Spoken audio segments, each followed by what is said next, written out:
Lucy!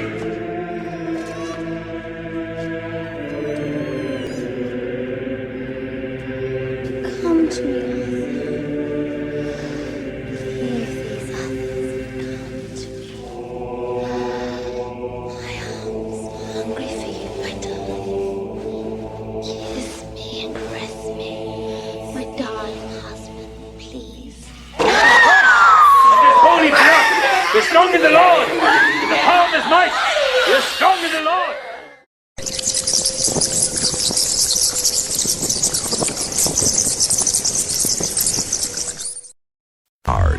In the spring of 2004, something happened in this village that was as chilling as any Gothic novel or horror movie. When a young woman took ill here after a relative's death, villagers suspected her illness was being caused by the dead man from his grave. He had, some believed, become a vampire. It's similar to the devil, as if the evil spirits have taken over the dead person. In the dead of night, several villagers went to the local cemetery to carry out a gruesome remedy. They did it in secret. Nobody was supposed to know. They did it at midnight. They unearthed the corpse, cut the heart out, burnt it and mixed it with water, and let the ill person drink from this water. It was a modern-day vampire slaying, with echoes of an earlier time. Some people say the moment they did that, they got well.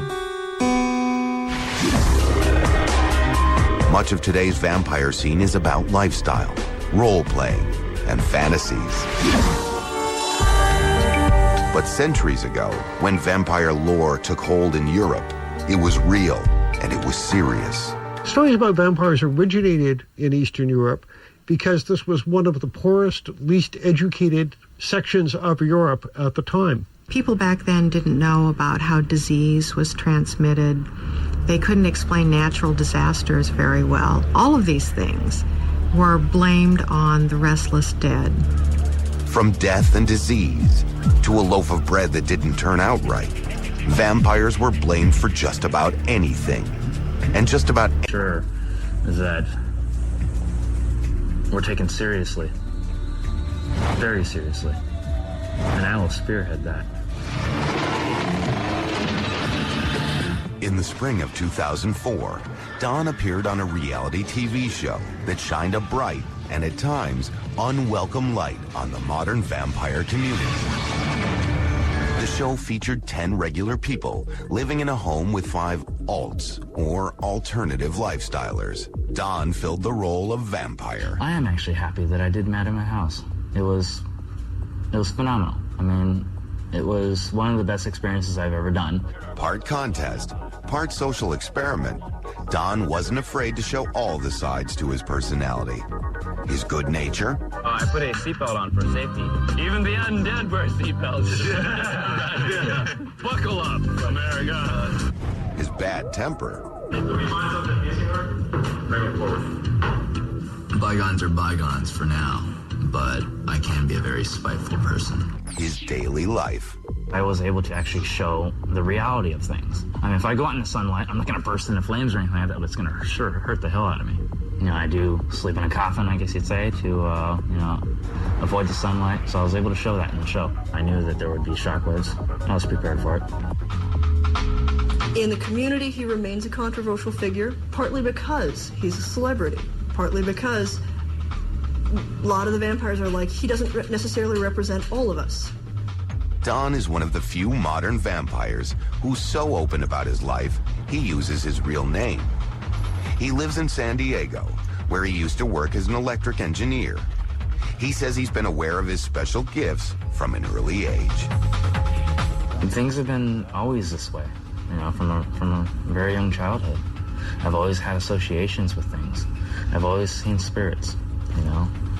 I've always seen auras. I've always gave and take energy.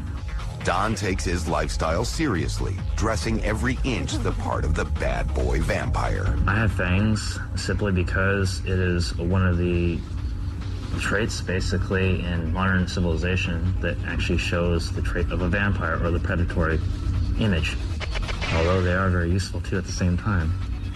Don isn't alone. Vampire fashionistas haunt club scenes everywhere. I've met young kids that are in the scene, and they're so like, I gotta get my teeth in my contacts. It's like if they don't have them, they can't participate. So it's a club. There's people that are into it for the scene. Okay, and a lot of those are fashion vampires. They want to go have fun. They want to enjoy themselves. They want to have Halloween all the time. Father Sebastian is only 30 years old, but he's considered one of the granddaddies of the lifestyle scene. In the 1990s, he threw vampire nights at a dance club called Mother in Manhattan's meatpacking district. It was so successful, he began a career promoting vampire parties.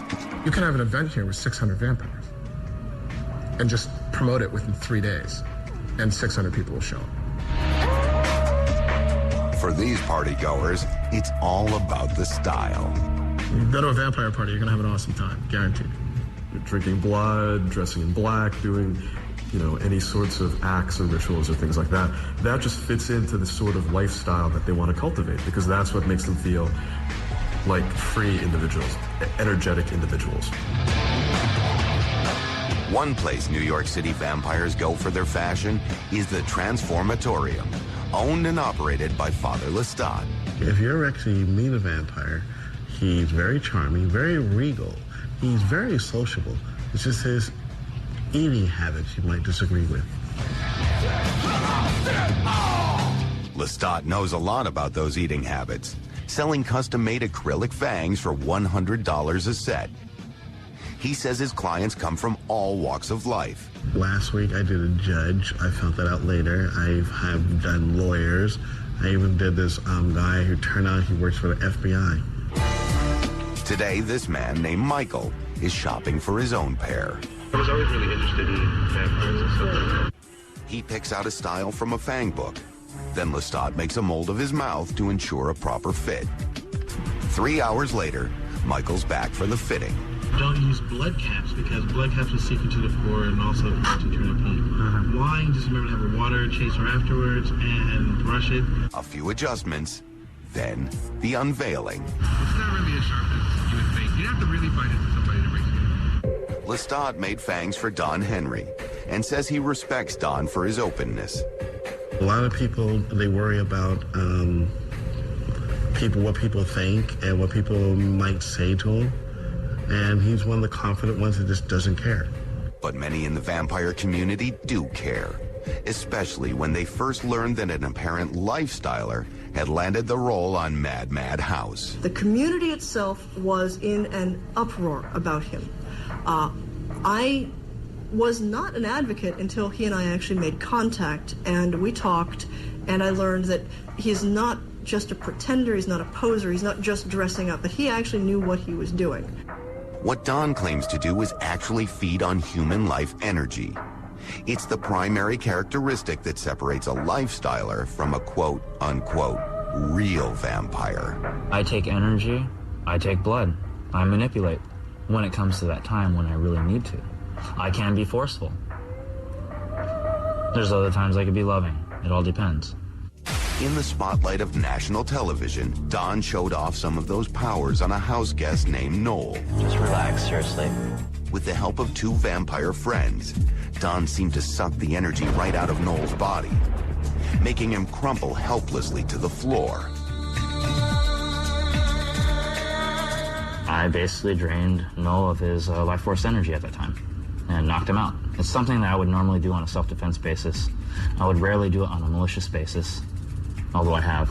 Noel was apparently so drained, he couldn't get back up. Noel was like, no, I'm fine. Got to get back up and fell right back on his bum. So Don proved to everybody that he was really doing something quite real there. I have to admit, my leg from the kneecap down was a little wobbly, and it took me a little bit to kind of get back up. Vampire as reality TV. A modern twist on a dark and timeless legend that has its roots in the mysterious land known as Transylvania.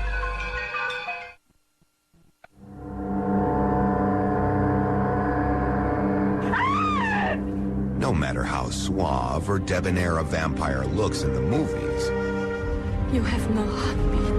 everyone knows what he's after. Perhaps it was mates to be rekindled. That vital life energy within us all. Blood.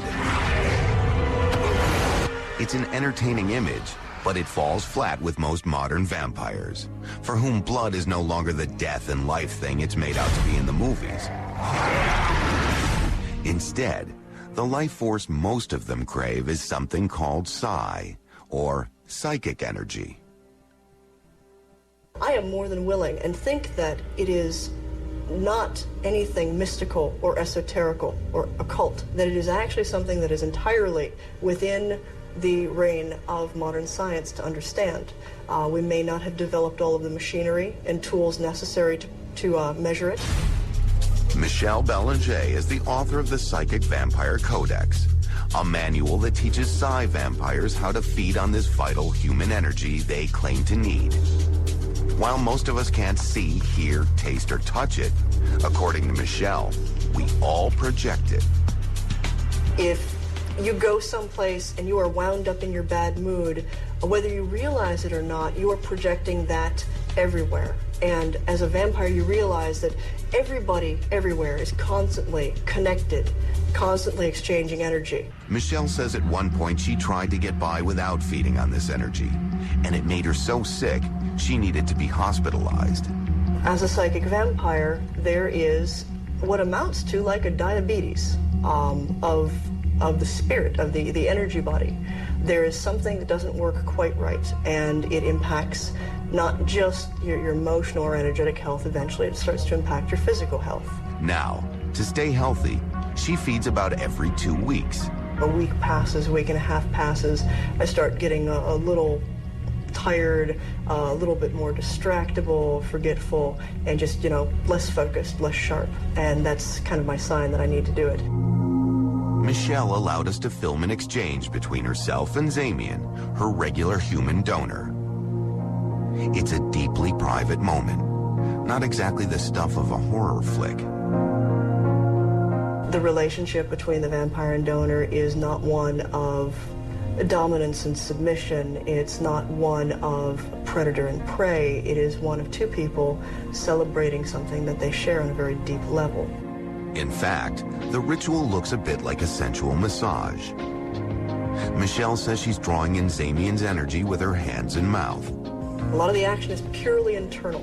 Whether I am actually breathing in from the person or putting my hands there, I'm using the breath to focus what I'm taking from them. I'm literally breathing the person in.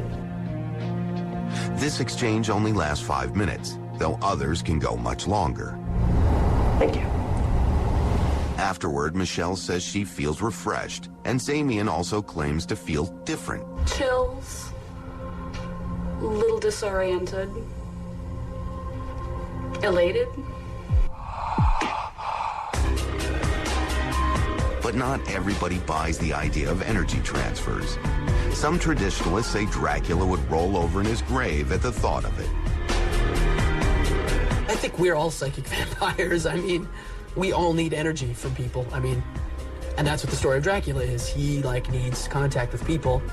It's easy to be skeptical about what psychic vampires say they can do, but it would also be unfair to not show something strange captured by our own video camera. After following Michelle most of the night at Dracula's ball, we began an interview early the next morning with a set of newly charged batteries. You find this with a lot of people in the subculture. I interfere with cell phone reception. I can't keep batteries in cell phones or digital cameras to save the life of me charged. Oddly enough, our camera began to pick up strange interference. Then, just a few minutes later, the fresh batteries suddenly went dead, abruptly ending the interview.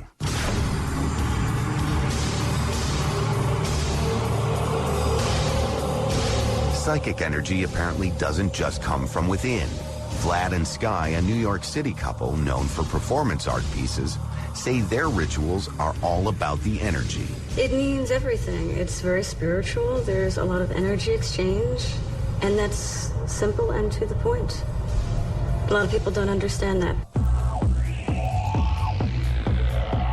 Don Henry says he often feeds on a crowd's energy at nightclubs. A lot of people are wasting their energy. literally, going on a dance floor and you can see it. You see it just floating, and you're just breathing it in, you know? It's just out there. Even though this energy is free for the taking, some vampires still get their nourishment the old-fashioned way, sucking blood. Don is one of the few modern vampires who practices both psi and sang, or sanguine, vampirism. He says the blood is more of a symbol than substance, a metaphor of the life energy within us all. It's like writing just the word energy and putting it on a piece of paper, but the piece of paper is the blood. And you transfer it over to you, and then you read the word blood on it. But instead, it's energy just being transferred over. So it's very rude, or actually a crude, rudimentary means. But blood drinking is also one of society's deepest taboos. I think the bloodletting thing is more bark than bite. I think there's probably a small percentage of people that really do get off on it. And I think that is a small percent. I mean, and then I think there's a large group of people that like the idea of doing this and freaking other people out. I find it to be, it's first of all unhealthy, and second of all, I don't understand what they really think they're accomplishing there. It's just symbolic for them of some kind of weird bond society that they have amongst themselves. Due to health concerns, some sang vampires carefully choose and screen their donors. Raven, who we met at Dracula's ball, even founded House Eclipse, a website for vampires in the Washington, D.C. area, with strict rules for sang members. All of them are required to keep a blood test on file with the house and get it renewed every 3 months, period. No excuses. If you miss it, you're out. Because sang vampirism is such a big taboo, few practitioners will discuss it. Vlad and Sky reportedly do some performances that include blood play, but wouldn't talk at all about how they exchange energy. Energy is something that cannot be readily explained to someone such as yourself who would be viewed as an outsider. So it's something that overall population wouldn't understand. It's just something that is invigorating and enlightening and very spiritual. But even within the subculture, many lifestylers and psi vampires question the act. If you want to be a blood drinker, go be a blood drinker. But don't do it in my club, and don't bring it to my table. While sang rituals usually are practiced behind closed doors, cloaked in secrecy, Don Henry broke down that barrier during the second part of his televised vampire demonstration. I am going to be ingesting actual human blood.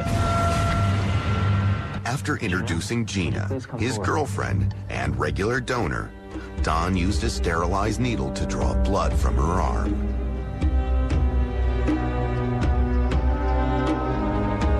He squirted the blood into a chalice and sipped from it, completing an exchange that he says embodies many aspects of sang energy transfer. I would say ritualistic in a way that it was actually done, and at the same time it was an explanation or a show of the rudimentary means of being able to transfer energy, and it was used for symbolism, things that we would actually use in ritual.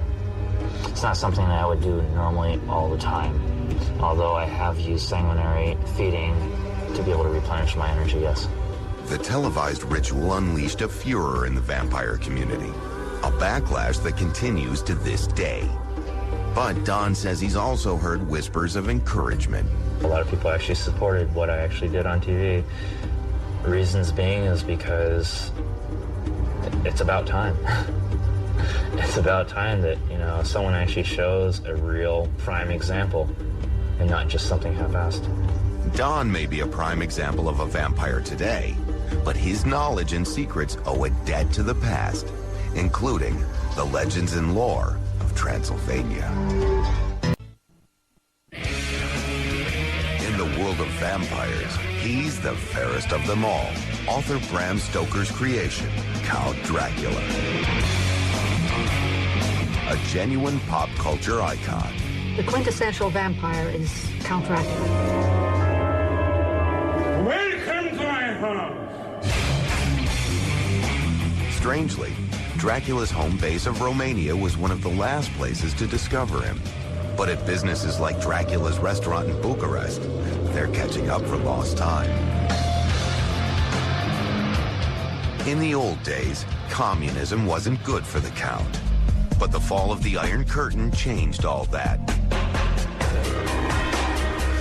Today, Dracula is big business here. For Romanians, Castle Braun is a medieval fortress rich in history. For Westerners, it's become a stop on a Dracula bus tour.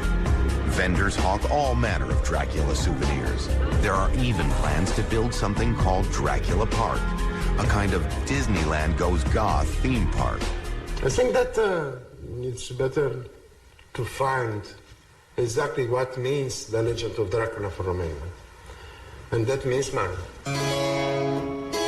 But making money off Bram Stoker's fictional character is a complicated business here, because Romania has another famous Dracula, a 15th century Romanian prince called Vlad Dracula, every bit as bloodthirsty as the vampire count. They've become intertwined and almost inseparable, so that now when you hear about Vlad Dracula, you assume that he's a vampire. One Dracula is real, the other isn't. But mysterious bonds between the two have created one legend and left many wondering where myth ends and reality begins. Since its publication in 1897, Bram Stoker's Dracula has been translated into dozens of languages and turned into hundreds of movies. Today, when it comes to vampires, Dracula is the definitive source. The vampires in folklore go back hundreds of years before Dracula. But it was Dracula that crystallized the concept of the vampire. And it was Dracula that ever since has sort of set the course. Dracula and vampires are synonymous. From the look to the lifestyle, many modern-day vampires agree that Stoker's Dracula is never far away. He got things right. He got the lifestyle right. He got his imagination right. Stoker's influence is more than 100 years old and still going strong. Just look at the annual Dracula's Ball, and you can see how the community has welcomed the Count here in America. But this is the place Dracula calls home, Transylvania. It means the land beyond the forest, and it really does exist. It's not just a figment of Bram Stoker's imagination. It's ironic that Stoker, in trying to impart geographical reality, succeeded only in making Transylvania seem like a completely fantastic place. I'm sure there are many people who would be surprised to learn that Transylvania exists, you know, somewhere outside of Hollywood. It's hard to imagine a better landscape than this for a vampire story. At once picturesque and foreboding, a mysterious place rich in vampire lore and unknown to the outside world, including Stoker himself, an Irishman who never set foot in the land he so vividly described. He never visited this place. He never went to Transylvania. Everything he knew about Transylvania came from his reading. Transylvania, Dracula, inspired names that roll off the tongue. But when he first started putting pen to paper, Stoker's Count was an Austrian named Vampir. Had he used his original name for the character, Count Vampir, we wouldn't have such a memorable book. There's something almost musical, those three sinister syllables that crack and undulate on the tongue, almost hypnotic. Stoker's personal Dracula papers are here at Philadelphia's Rosenbach Museum and Library. These are the Rosenbach's Dracula notes. It's a collection of clippings, scribbles, and research on all things vampire. A roadmap to the place where Stoker's vampire and the real-life Dracula first met. Stoker discovered the name Dracula while poring through a history book in the public library at Whitby in North Yorkshire, where he spent his summer vacations, and copied out a passage that described the Dracula family and the fact that the word Dracula meant devil. It was the discovery of a lifetime. Stoker crossed off Vampire from his list of characters, replaced it with the name Dracula, and a legend was born. At the top of that page, he also has written in the top left and top right-hand corners, Dracula, Dracula, and then even in the middle, Dracula. As if having come across this name, it seems to have a sort of magic to it. The idea that Stoker based his blood-sucking count on a real-life prince was first suggested by two scholars in the 1970s. It has tantalized vampire buffs and unnerved Romanians ever since. We made that connection, and we made it based on the fact we found Stoker's original notes. It was a shock to the Romanians. They didn't know what to do with it. Shocking because the real-life Dracula was not some remote figure from history, but a Romanian hero. The George Washington of his country. There's a general resentment that Bram Stoker deliberately took their historical figure, this national hero, and turned him into a vampire. They're distressed by the fact. And you'll get comments such as, well, how would people in America feel if somebody turned George Washington into a vampire? There's no evidence to suggest he really was a vampire. But for a father of his country, Vlad Dracula had some ghoulish habits. In these parts, he's known by another name, Vlad Tepes. In English, Vlad the Impaler. If anyone displeased him, he punished them, tortured them, killed them in very cruel ways. He had his enemies impaled on stakes. He boiled people alive. He tortured people, starved them to death, drove nails into their heads, all kinds of horrific tortures. Vlad the Impaler's bloodlust often came in the defense of his homeland. That was bad news for invading armies. The Sultan of Turkey was advancing on Dracula's or Vlad's capital city. Vlad captured a number of Turkish soldiers, had them impaled, and put them along the main route into the city. So that when the Sultan approached the city, he was so horrified by this sight and so terrified by it that he decided to withdraw. So Vlad employed a kind of psychological warfare and used impalement as a way of deterring the advancing enemy. And it worked. Some of Vlad's exploits were recorded using a new invention called the printing press. A rare copy of a 15th century book about Vlad is at the Rosenbach Museum, the same place where Bram Stoker's Dracula notes reside. It's one of the early printed books. It's from the same sort of time as the Gutenberg Bible. A lot of the sort of atrocities that are attributed to him come from this book. And there are things like, and on one day, two monks from a nearby town came to visit the court of Vlad Dracula, and they, did not take off their hats. And so Vlad nailed their hats to their heads and then had them impaled. It's sort of a list of atrocities. We have woodcuts of the guy, and actually this is one of them right here. That's Vlad and his little impaled forest on either side. So this woodcut, when I found out, he was around right when the printing press was pretty much invented. So these woodcuts were front page material, and so he was kind of like one of the first tabloid stars, in a way. Eventually, Vlad got his comeuppance at the hands of his Turkish enemies. Killed in battle, his head was taken to Turkey as a trophy for the Sultan. In Romania, he was and is a martyr. Looking at it from the Romanian perspective, yes, he was a cruel ruler, but every country has had its cruel rulers. But his cruelty was sort of part and parcel of his determination to defend his homeland. Vlad's headless body was laid to rest at this monastery on Snagov Island in southern Romania. The whole lake of Snagov is very mysterious. There's something magic there. You can feel it. There's a forest there. Evidently, that force would not allow Vlad to rest in peace. When his tomb was excavated in 1931, a bizarre discovery was made that would later add fuel to the vampire mystery. In the grave where he was supposed to be, they did not find any body whatsoever. The monks may have been responsible for what, in fact, was a very nasty piece of trickery.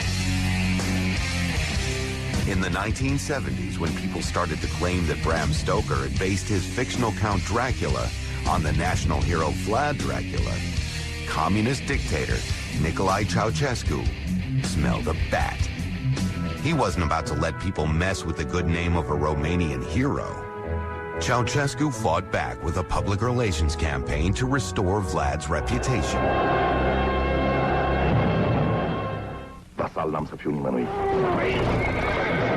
This is the way the Romanian government wanted the world to see Vlad the Impaler, a warrior and a patriot, not a vampire.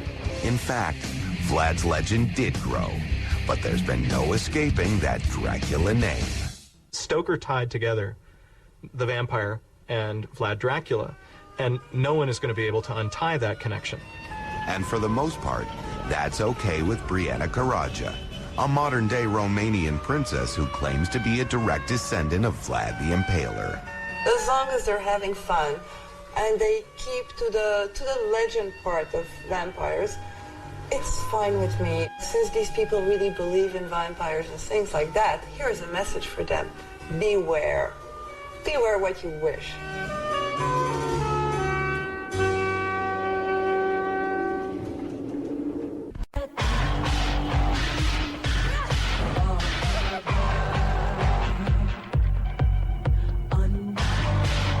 Look what's happened to his Count Dracula. If Bram Stoker were alive today, he would be absolutely amazed where you could find Dracula.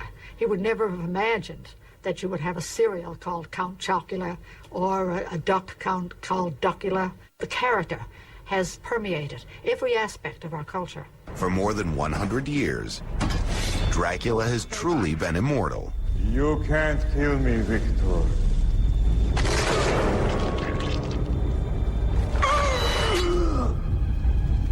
I'm already dead. It's a story that speaks to different generations in different ways. He was a product of the late 19th century. He survived the 20th century, and now he's forging a path in the 21st.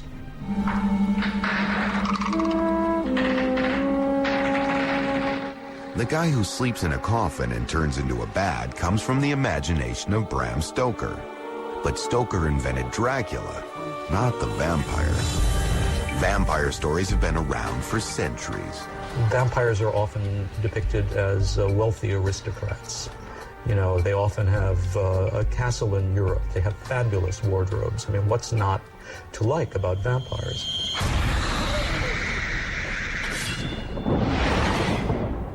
Did I scare you? What's not to like is what people really thought about vampires before Stoker came along. The rotten, decaying creatures of European folklore that would come back to life and attack the living. Vampires of fiction are much more appealing types. The vampire sort of evolved into this creature that we think of today, this desirable yet repulsive creature. What are you? I must know. You must tell me.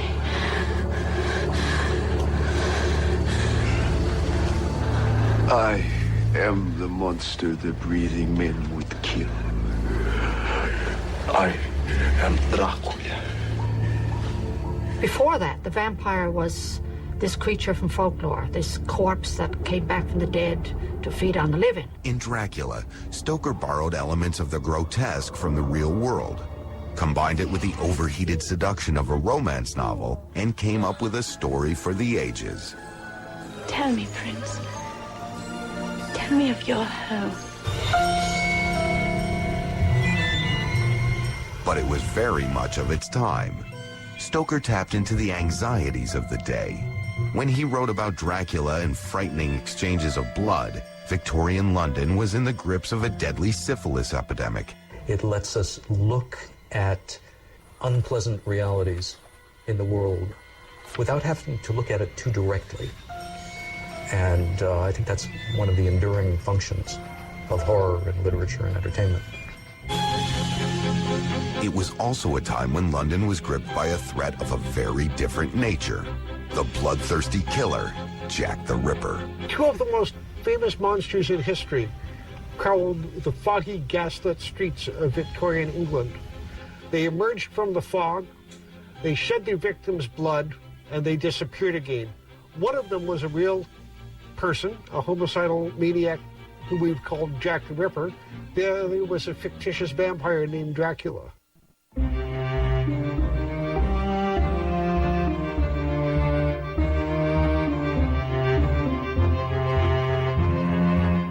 The novel Dracula just might be the publishing success story of all time.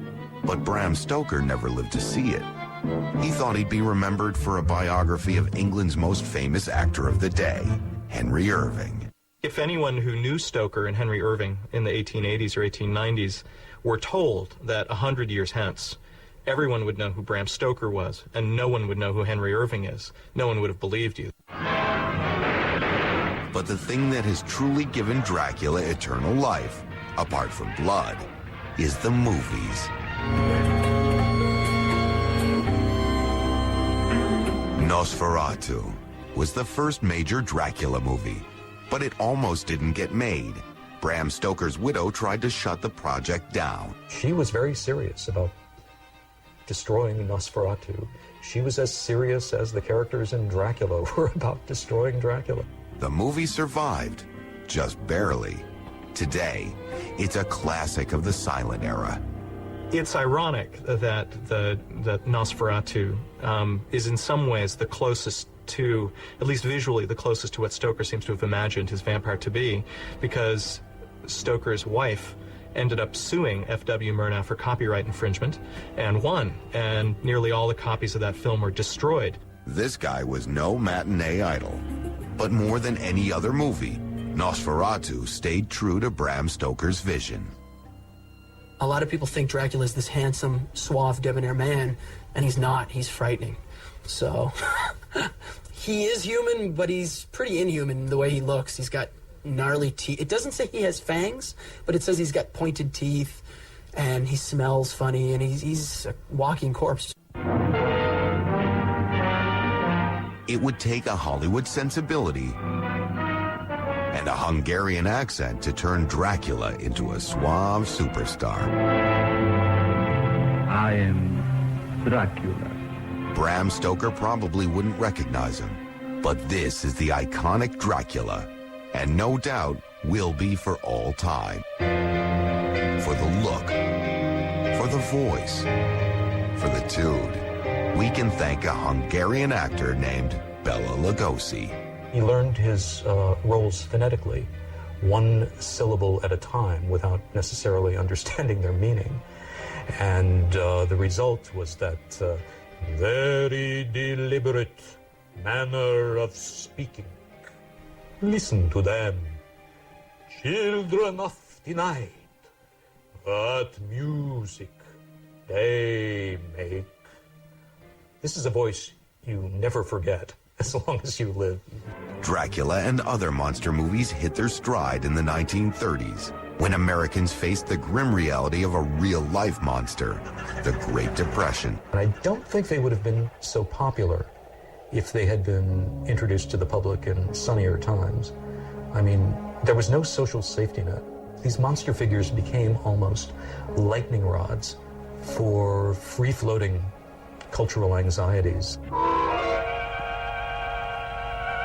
Moviegoers related to Dracula's frightful, life-draining power.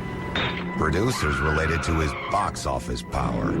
What was he, this being half human, half what? When Lugosi died, he took his famous role with him to the grave, literally. He actually wore his Dracula makeup and costume to his grave in 1956. I think it's one of the few times a performer has been so identified with a specific role. Bela Lugosi's Dracula was a product of his time. Since then, generations of stars have cut their teeth playing the vampire count, each bringing something new to the part. A creature who destroys all whom he touches.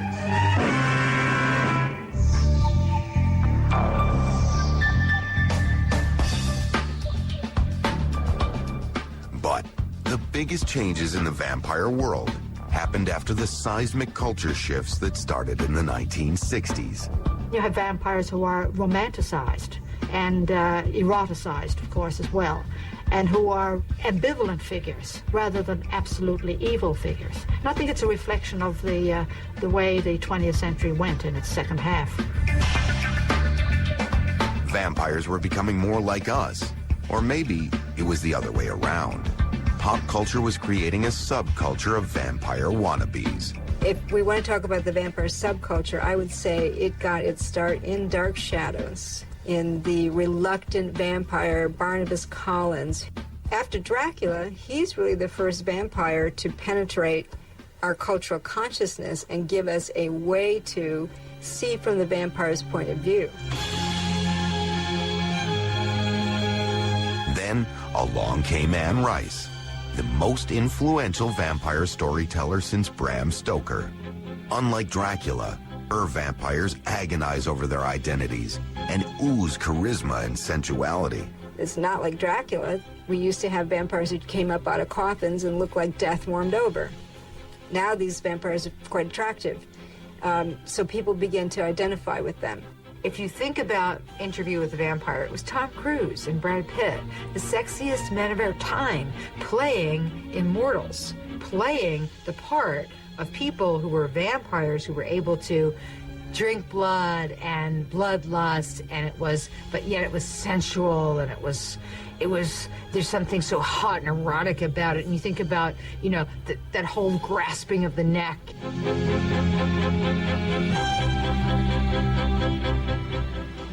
Modern vampires have become ever more erotic creatures of all sexual persuasions. And just as they had a century earlier, they can speak to deadly serious realities. It's not at all surprising that the homoeroticizing of vampires coincided with the onset of the AIDS epidemic. And suddenly all of these classic themes about vampires, about blood contamination, about mysterious wasting illnesses, about death at an early age, suddenly took on a reality that had been, you know, really lost in popular culture. What never seems to get lost in the popular culture is Dracula himself. Count Dracula sleeps in this coffin, but rises every night at sunset. Chick is right. This is awful silly stuff. From movies to merchandising, Bram Stoker might not recognize what we've done with his famous creation, but if he owned a share of the profits, he probably wouldn't mind. The vampire is truly the universal monster. It's got something for everybody. Frankenstein doesn't have that appeal. Giants don't have that appeal. Unicorns don't have that appeal. It's only the vampire that really gets there for everyone. The vampire is the most human of monsters.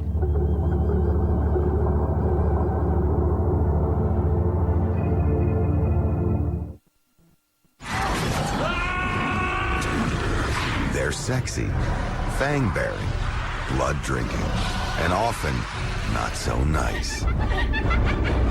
Female vampires have captivated both men and women for decades.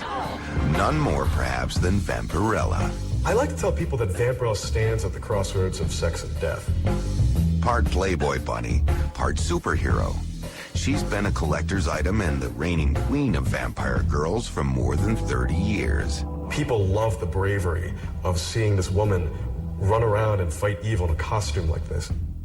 They love seeing that she has no fear whatsoever about being a deliberately sexual woman.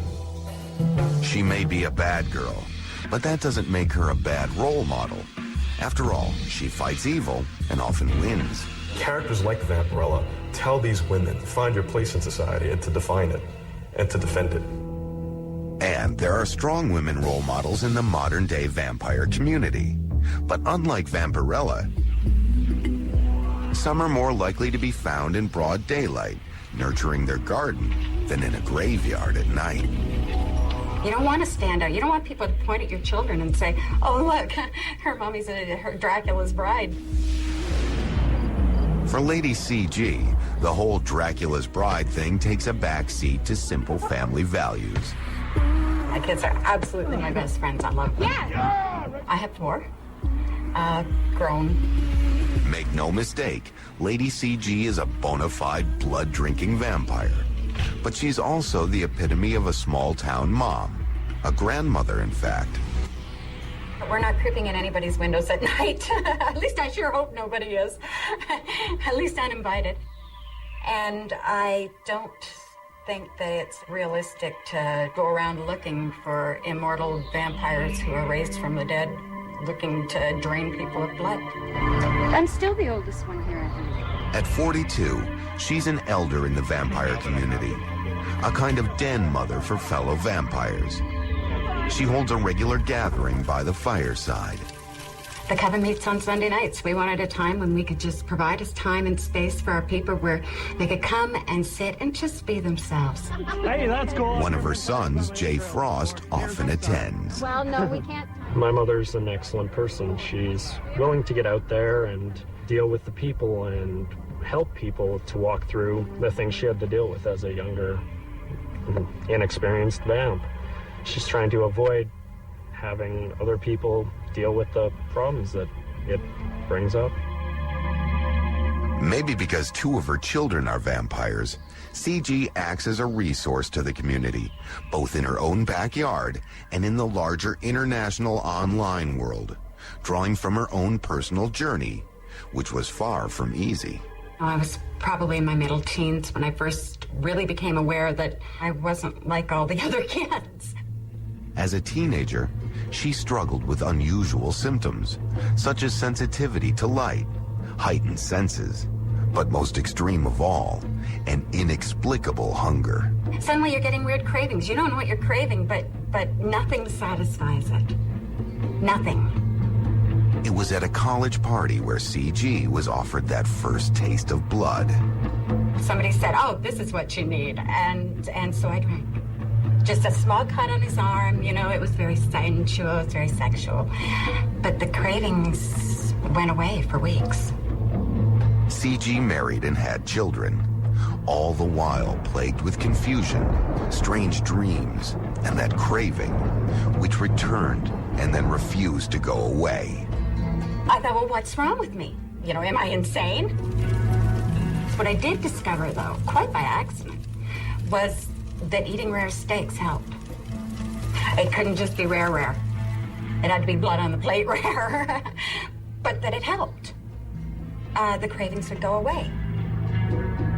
Lady CG's thirst for blood persisted, and so did the questions. She was in her early 30s when she ventured out onto the internet and finally realized with a shocking clarity that she was not alone. Suddenly, I'm meeting all these people who are like me. And they all have vampire-type connections, too. And they need blood, too, so... And it begins to, well, maybe I'm not crazy. In fact, after her grandfather died, CG began to understand a family secret that would help answer so many of her questions. Vampirism runs in my mother's side of the family. And it wasn't something that was openly talked about because nobody openly talked about it back then. Nobody did. It all began to add up, piece by piece, an awakening. Not of who she was, but of what she was. That process of acceptance, what vampires call awakening, can be difficult, particularly for sanguinarians, blood drinkers, who may feel the need to hide their nature from the outside world. Right now it is very frightening to come out of the coffin, so to speak. A lot of us are tired of hiding. This is what we are. This is what we've always been. Taryn and Tanit live in rural Mississippi.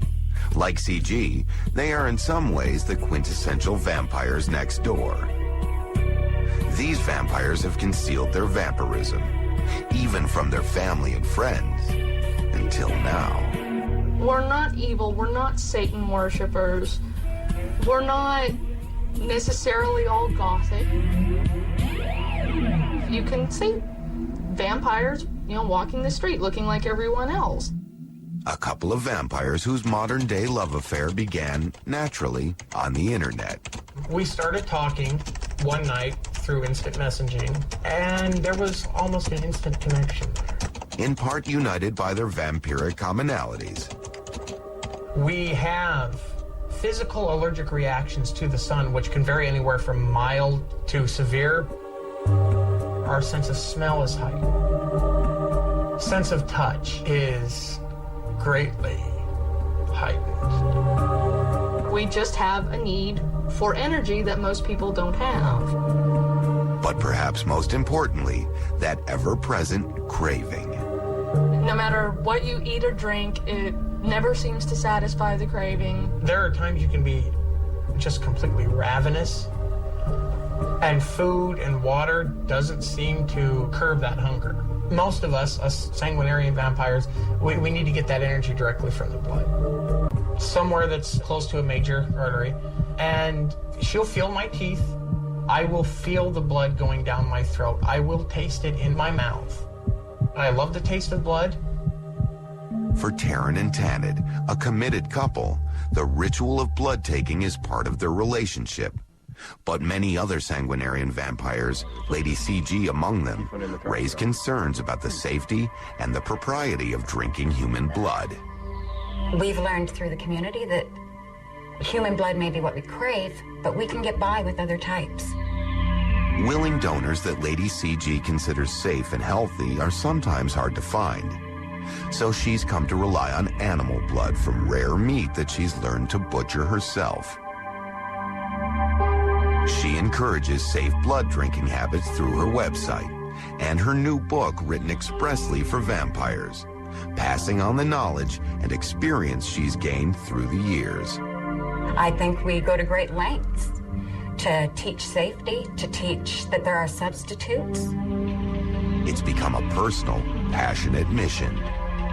So if I can have my dreams come true, I would see a vampire community where no one had to go through this alone. Where no one had to wonder if they were insane because they craved blood. No one had to feel that they were possessed by demons because they feel energy currents that normal people aren't aware of. CG hopes to pave a road of sorts for the vampire community by sharing her wisdom and experience, not only with her own family, but with other vampires like Taryn and Tanid. This way, they may learn what they need to survive, to come into their own, and live safely and openly. I mean, I'm scared to death to do this, but I believe it had to be done. It's a very hard decision to make, but it's come to a point where it's time to come out. Somebody's got to step forward and say, yes, I am. I am a vampire. Someone's got to say that. I think if you can't do anything else in the world, you should at least have the right to be yourself. And I think that's what I want the world to know about vampirism is we're not a bunch of dangerous freaks out there. We're just a bunch of people who want to be ourselves. And beat them to death with a tire iron. Rod Farrell was convicted and is serving a life sentence in prison.